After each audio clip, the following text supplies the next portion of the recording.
Tapos, huwag yung ano yung kapatid ka kasi tumutuloy ko yan. Saka, okay, na.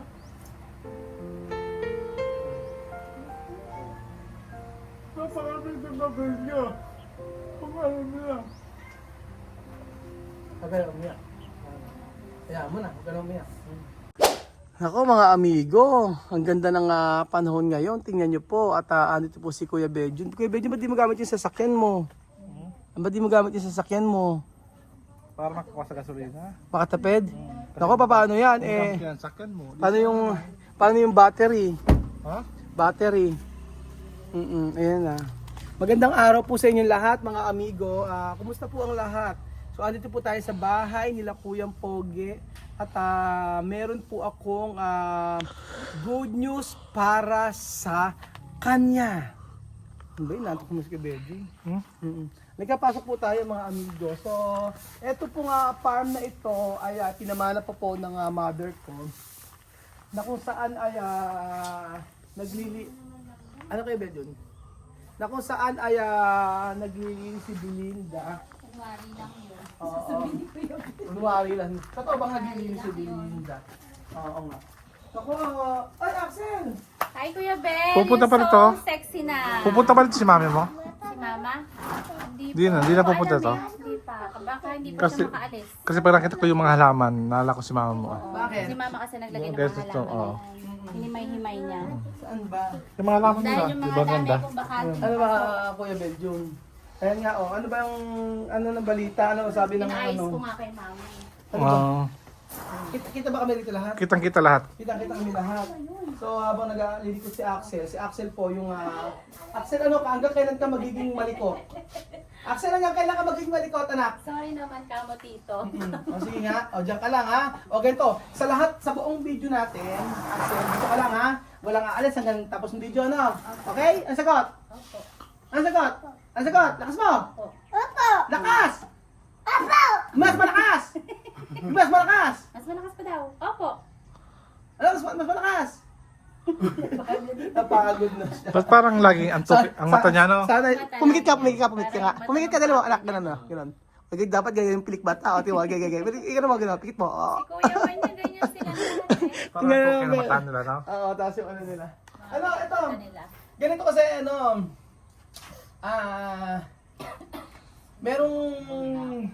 merong nagbigay ng ng blessing kay Kuya Pogi. Ibili ko daw ng dapat ibili. Ano ba yung ibibili ko para kay Kuya Pogi? Bukod sa soft drinks. Hindi ba nakasama soft drinks? Hindi kasama sa Pagkain gano'n. Oo. Ito yung yung sa sahod mo. Hindi ba kulang pa? Thank you. Oo. Oo, nabigay ko na kasi yung yung allowance sila sa isang buwan. Kulang pa ng 5,000 binigay ko. Maraming salamat po kay ate. Ayaw niya mabanggit ang pangalan taga United States of America. At yun, magiging natin yan, kaibigan natin. At sabi nga yun na nagpadala siya ng 2,500 kay Kylie, tsaka 2,500 kay Kuya Pogi. Para daw sa kay Kuya Pogi, ibili ko daw ng kahit ano, tapos ibigay ko na lang. Thank you so much sa iyo. Anong pangalan? Indian na lang. Kuya Pogi, sabihin mo. Sabihin ka, lahat ng mga nagpadala sa akin noon at tumulong sa akin, maraming salamat sa inyo lahat. Ito pa, medyo nakakalakad ako. At hindi ko po makakalimutan yung lahat ng tumulong po sa akin. At maraming salamat po. At sana pa ay marami po kayong matulungan ng ibang tao. At lagi po kayong healthy. At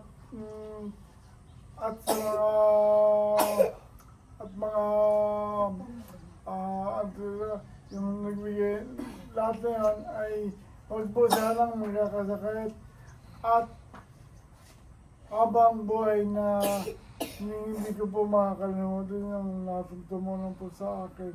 Yan lang po, maraming salamat po sa inyo. O yun. Ikaw, Billy, ano masasabi mo? Kasi mula nang umpisa kasi ng yung laban ni Kim Pogi sa stroke niya, marami nagpaabot ng tulong. Gusto ko lang pong i-clarify, i-clear na lahat mo nang binigay sa amin yung tulong ay never po ako sabi na pahingi, tulungan yung kapatid ko, never ako. Sa mga tumutulong sa amin at kahit kanino, kahit kailan, never ako nag-ask. Minsan nagkakaroon ng mga fake news at saka mga sinasabi na inihingi ko ng tulong yung kapatid ko. Hindi po. Kagaya po yung nagpadala ngayon, ito pong nagpadala ngayon na sa kanya ay kusa po yung ipinadala yon at so meron kami transaction nito. Nung nagpadala, nagulat na lang ako, pinadala niya yung pera. So, sabi ko, wag na. Pero sila pa rin naman yung nagpupumilit na tumulong. Kaya ang lagi sinasabi sa akin, hindi naman para sa iyo, sa kapatid mo naman. Kaya wala naman din ako magagawa about doon. And then gusto ko lang i-clear, Billy, regarding pala sa may PCSO na kinukuha o kiniklaim natin. Gusto ko ikaw mismo magmula na never ko na sinabi na, Billy, kumuha ka ng ganito, kumuha ka ng iayusin mo yung PCSO, ayusin mo yung mga yan para makaklaim ng pera. Gusto ko ikaw mismo mag-clear kung ano yung totoo regarding dito. Inutusan ko ba kayo o ako ba yung yung parang nanglilimos, ganyan? Hindi. Kasi talagang ako yung ayos nun para tulong din sa amin kasi. Hindi dahil sa nagastos ni Tito ganito, kailangan may balik yun. Hindi. Gustuhin ko lang para makabawas sa gastos namin. Kaya pinilit kong kumuha sa PCSO, mag-apply. Walang sinabi si Tito na, inutusan ako na, Billy, ayusin mo to para ganito, ganyan. Wala. Gusto ko lumapit na wala man ako maibigay na kahit yung pamilya ko, at least yun man lang makatulong. Kaya po ako lumapit sa PCSO. Ay, wag kahit yung sa kuryente iba. yan, wag anak yan. Oo. Wala pong kinalaman na inutusan ako ng mga kapatid ni Pogi na ayusin mo to para ganito, ganyan. Wala po. Mahirap. Ako po mismo yung may gusto na ayusin yung PCSO o so, lumapit sa iba. Para po kahit yun man lang maitulong po. Hindi kasi, kumbaga, kay Billy kasi, sa kanya, ang lagi niya sinasabi, dun man lang makabawa, sabing ganun. Hindi ko po pwede silang desisyonan o manipulahin sa mga desisyon na ganyan kasi meron sila sariling buhay. Kung ano yung sa ako, magsusupport ako. Kung ano yung kaya ko, yun. Ang kamay mo, pasok niya, baka puto. Oo. Diba, di ba sabi ko dito ka lang tayo hanggang matapos yung video, di ba? Ang sagot! Ang sagot! Lakas! Papa! Ayun, very good. Bagay, may candy ka sa akin, no? Bigyan kitang candy, ano? Ang sagot? Papa! Ayun, very good. Ayun po mga amigo, mahirap po kasi na yun po pati yun na nagiging issue para hindi, kumbaga para makasakit ng sa family ko, ganyan, na parang sinasabi na sobra-sobra ang tinutulong mo sa kapwa mo pero kapatid mo, hindi ka tumutulong, gano'n. Yun yung magiging epekto sa amin. Pero alam ng mga kapatid ko yan, alam din ko yung Pogi na never ko naman silang pinabayaan. Oo, kaya wag na lang natin gawin ng mga issue yung gano'n. So, syempre, sila nanonood ng vlog, alam nila kung ano yung mga nangyayari. Diba? At ikaw, alam mo, marami kang nababasa na ano. Pero sabi nga gano'n, hindi na natin mapipilis lahat. Kaya gano'n. Tapos, huwag yung kapatid ka kasi. Tumutuloy ko yan. Saka, na.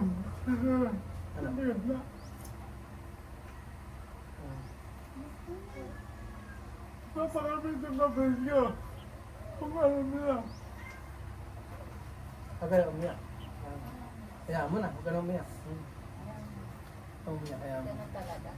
Hindi kasi mawawala, nasa social media tayo. Parang, tapos yung marami kasi mga lumalabas na ganyan na issue na kinontent pa yung kapatid, nagkasakit. Ito buhay namin ito na yung nakasanayan yung panoorin. Kaya nga hindi mapiplease lahat. Sa akin naman, tanong ko sa'yo pa yung Pogi, pinabayaan ba kita? Di ba? Wala ka pang sakit. Ano ba yung... Wala ka pa dito. Lagi ka Kahit nandyan, wala ka pa. nakasuporta. Kahit na ang trabaho lang niya, sa 1 linggo, 3 beses. Pag nagtatanong kapatid niya, o ano ba need mo, ganito ganyan, o nagsasabi siya, hindi, nagkukusa po siya magbigay, hindi po yung kailangan na namin manghingi. Hindi po. May time lang po na need na nanghingi, pero hindi po madalas. Pero kusa po siyang nagbibigay. Hindi na kasi kailangan sabihin kasi yung alam niyo naman yung ano, yung Dahil alam po niya yung kalagayan ng kapatid kalagay niya ng dito. kapatid ko kaya nga. Ang tagal naman niyang pinag-drive yung mga ano, sila yung mga kasaan dito. Kaya nakikita ko yung effort niya. Minsan, pag di ba Sabado at Linggo pumapasok pa rin si Kempoge pag pinagda-drive niya kami, ganun. Oo, nabigyan natin ng tulong. Pero ginagampanan pa rin niya yung gusto niya na maibalik din naman sa atin. Hindi lang yung para humingi na ng humingi, ganun. Or hindi lang bigyan ng bigyan. Sa sitwasyon ni Kapogi ngayon, syempre pababayaan mo ba naman? Hindi mo naman pababayaan yung ganyan. Diba? Hindi mo pababayaan yung, syempre, alam mo naman yung effort niya nung meron pang time na kahit Sunday, papasok siya. Tapos minsan pag wala kang trabaho, nandun siya sa resort, mag-ano ng motor, kahit umuulan, mainit siya, nag-aayos pag walang pasok yung mga bata. Naging all around siya, ganun. Kaya yung kung ano yung mga binibigay kay Kuya Pogi at binibigay natin sa kanya, deserve naman talaga niya yan. At pero kahit na hindi pa naman kasi kung nagbablog, kahit sa totoo lang mga amigo, hindi ko naman kailangan na siguro, pero sila ang nakakaalam nun. Hindi pa ako nagbablog niyan, nagkatrabaho ko sa pa ba akong trabaho sa Africa. Bago sa Africa, sa isa. sa Dubai. Dubai. Oo. Never kong pinabayaan to. Basta dati hindi ganoon kalaki yung naibibigay ko, pero nung time na meron na talaga every month na Oo, every month. Diba? Kaya padala ako ng kapatid ko. Laging tulong sa akin. Kasi nga, mahirap ang napakahirap ang trabaho niya dati. Oo. Trabaho. Mahirap ang trabaho niya dati. Siyempre sabi ko, kaya nga nung umuwi na nga kami, sabi ko sa kanya, ikaw na lang mag-drive sa akin o mag-drive sa amin para at least hindi mo na kailangan magtrabaho ng mahirap. Siyempre, ang tao naman iba-iba yung kapasidad. Pero sabi ko nga, yung kapatid ko na to, hindi naman, never kong pababayaan. Kaya nga, with or without video, matutulungan naman natin siya. Ganun lang naman. Kahit natin, hindi pa ako nagpa-vlog na ibibigay natin. Kasi ganun kami magkakapatid. Never kami yung nagpapataasan o nagpapagalingan. Wala kami dapat i-prove sa bawat isa. Dahil ang gusto namin sa aming magkakapatid, basta kung sino ang kailangan, tutulong. Ganun lang naman. Kahit, Alam mo na, yung ang trabaho dati, 50 kilos na para pagkain ng mga baboy. 185, binubuti yan. Pero kahirap yan. may trabaho niya before. Kaya nga ngayon okay. O sige, iyan mo nga, try nga natin na Billy, na lumalakad na. Ipapakita po namin sa inyo na okay na talaga si Kuya Pogi at kailangan niya lang ng sound. Iaaso po si Papa. Ayan, si Axel. Kiss mo na, bebe, ha? Try natin. Ayan. Try natin na si Kuya Pogi kaya na yung walang tulong ha. Ayan, Ipakita po natin mga amigo na si Kuya Pogi ay kaya ng lumakad. Axel, di ba sabi ko sa upuan ka lang para may candy? Upo na uli. Upo na uli. Okay. Ano sagot? Apo. Lakas. Apo. Ayun, very good. May candy ka sa akin mamaya. Okay, game. Ayan. Lakad. Try natin si Kuya Pogi. Axel ang kamay mo. Axel, anak. Ano lang. Yan na. Hindi na kailangan ng ano pala, Oo. Pero itaas mo nga isang kamay mo kay Pogi. Kaya? Kailangan practice. Ang ganyan. Ang ganyan. Kaya niya na. Oo. Kaya niya na. Ganyan. Nagagamit-gamit na rin niya yung binili mo para pang-therapy sa kamay. Oo. Yung sa kamay, nagagamit niya na. Ginagamit-gamit niya na. Pag nakahiga siya, ginaganon-ganon niya. Pero pag lumalakad ka, hindi na may hinihingal. Hindi na. Hindi na gaya dati nung una. Hinihingal siya dati. Oo. Mabilis siyang mapagod dati. Okay. Yung pala ang epekto sa kanya. Oo. Kaya nga sabi natin, sali siya pwedeng tumaba, hindi naman siya pwedeng pumayat. Pumayat, oo. Kasi nga, nag-walk-in na siyang ganyan. Pero sa pagkain, normal na yung pagkain niya, no? Oo, normal na. Ang ginagawa ko pag nagluluto ka, wari ng adobo, Oo. Hinihimay mo? Iwalay ko na yung sa kanya Oo. na walang ingredients masyado. Basta, pero adobo pa rin, kaya lang walang masyado. Hindi parang matabang kung Oo, gaganon. matabang. Siguro dapat masanay na siyang ganon. Oo. Kaya nga. Bawal daw lang. Pero yung sa pag-iisip, yung isip niya, yung kagaya dati loading, Ano? ganun pa din. Oo, kaya lang medyo makulit siya ngayon. Makulit. Yun ang epekto sa kanya. Ano epekto sa kanya. Tsaka yan, Paano ang halimbawa ng kulit? Hindi mo na kailangang Oo, salitaan. Kusa na siya salita eh. O, Oh. dati pogi magsalita. Oo. Di ba? O, ngayon, matik. Yun yung yun napansin mo sa kanya. Oo. Tapos, ano siya, bagyang kislot, Oo. mainit ang ulo. May ulo. Normal naman kasi yun. Kaya sabi naman natin Lisa, hayaan mo lang mga bata, ganyan, mainam na may nakikita kang Oo. ganyan na exercise yung pagsasalita mo. Kaya lang, wag mo masyadong iisipin Ah. para hindi tumaas yung blood pressure mo, sabi niya. Hayaan mo lang silang ganyan. Kaya lang, minsan nga, yung pusa, pag pumasok, yung pusa, hihiyaw. Yung bintana, buksan nyo, ayan, ganyan. Mait ang ulo. Oo. Gusto niya, kaya gusto niya mahaba pag pala. umaga, bukas sa lahat yung bintana namin. Parang nag-alaga ng bata pala ni. Oo. Oo, ganun. Ayun, gaya nga yan. Sa umaga, bibigyan ko na siya ng, kung hindi gatas, kakain na siya. Siya una, lagi ko inuuna tuwing umaga. Parang ang sanggol. Ganun din. Ang baby, unahin mo muna bago ka gumawa ng iba. Ayun, ganun siya. Ganun ang ano ko sa kanya. Kaya nga, ano Kaya na naman. ako gagawa ng iba pag nakahiga na siya sa loob. Pagka nakapaligo naman na at saka nakakain, okay na. Ano siya. Pero minsan try mo na rin na nakakaliwa, siya na yung try na Siya, kumain. kumakain siya mag-isa. Ah, kumakain na mag-isa? Oo, iniiwan ko lang pagkain niya. Tawagin mo ako pag tapos ka na, tapos papukuha kang tubig. Yun. Nakakakain na siya mag-isa. Patungan ko lang ng unan dito, tapos yung may sapin siya doon para malaglag mo yung ibang pagkain. Andun lang. At least, sanayin mo na siya na siya kumakain Ano na siya mag-isa. Dahil sabi natin isa, hindi naman baldado isang kamay mo, igalaw mo. Oo, para Kaya siya mismo. Makalimutan mo na gumagalaw pala yan. Para at least alam na marunong na talaga siya sa kumain. Kumakain siya mag-isa. So ayun pa mga amigo, nakakain na pa na mag-isa si Kuya Pogi at okay na yun, magandang improvement o development para sa kanya, magandang progress po yun. At least, di ba, nakita natin na nakakalakad na mag-isa, tapos nakakain na siya. Ang aantayin lang na po natin dyan mga amigo, yung talagang siya na lahat. Siya na maliligo mag-isa, siya na yung magbibihis, yun naman ang inaantay natin. Kumbaga normal na. Yun lang ang ating aabangan mga amigo. Pero hopefully, mga ilang buwan lang yan, maging okay na uli siya. Yung talagang, sabi ko nga kahit di naman siya magtrabaho na, basta dito siya sa resort, gusto niya magwalis-walis pag meron siyang para ma-exercise siya, ganun lang naman.